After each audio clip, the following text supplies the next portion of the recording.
reduced to a giant tinderbox. Hundreds of fires burning since spring. Thousands of homes destroyed. Dozens of people dead. Cars, sheds, shops, incinerated. Farm animals, wildlife, pets, even the insects that would have devoured what was left of the smoking carcasses. Gone. Vanquished by fires so powerful, so aggressive, they created their own weather systems, sending embers leaping through the air, starting new fires in places they couldn't see them coming. And the smoke. Acrid, lung-burning, eye-stinging smoke. It was everywhere. In everything.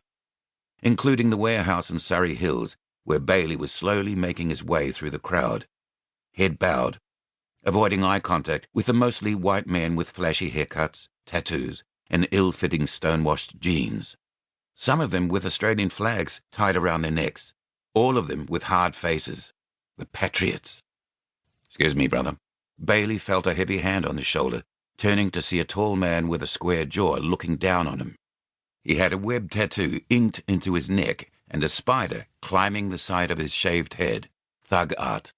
"Me and my boys are up front," he said, motioning to get past. "No worries." Bailey stepped aside, nodding at the trail of men with crew cuts and Union Jacks plastered on their blue T-shirts. He recognized them instantly. The Blue Boys. A far-right nationalist group that had recently had its Facebook page shut down after they were caught praising the gunman who had shot up those mosques in Christchurch, killing 51 innocent people.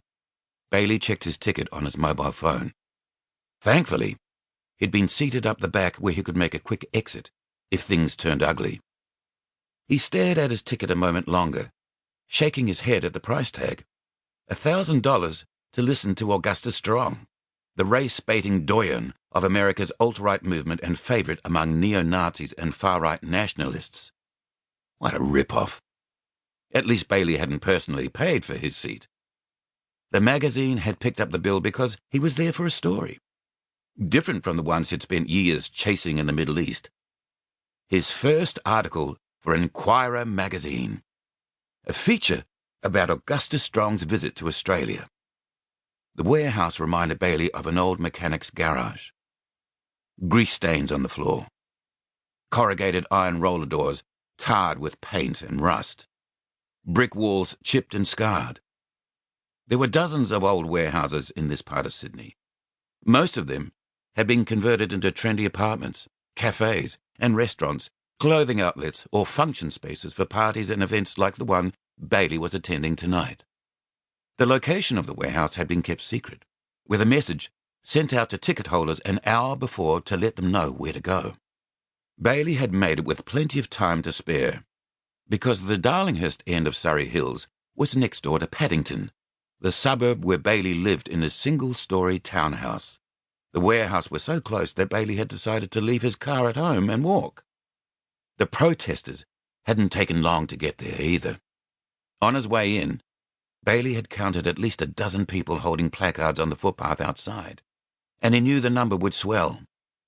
Before Strong had arrived in Australia, he had been front-page news after it emerged that the Home Affairs Minister had personally intervened to grant him a visa, despite warnings from intelligence officials that the controversial figure's visit could incite violence. "Everybody, please take your seats. The event will begin in 5 minutes." A woman's voice echoed through the hall. "And a reminder to audience members, no photography or recording equipment is permitted. Anyone found to be taking photographs or recording tonight's event will be ejected." Bailey plucked his phone from the inside pocket of his jacket, subtly activating a video recording before bringing his ticket back up on the screen, so that he had a good reason to be holding his phone should anyone ask. Steering his way through the crowd, he walked past the row of temporary chairs where he was supposed to be seated so that he could keep filming faces. If he was going to write about Augustus Strong, he needed to know about the people who had paid to hear him speak. How far the tentacles of the alt-right movement had spread in Australia. When Bailey was done filming, he returned to the back row, shuffling past the knees of the people already sitting down, and settled in his seat. Checking that he wasn't being watched, he stopped the video and activated the voice memo app.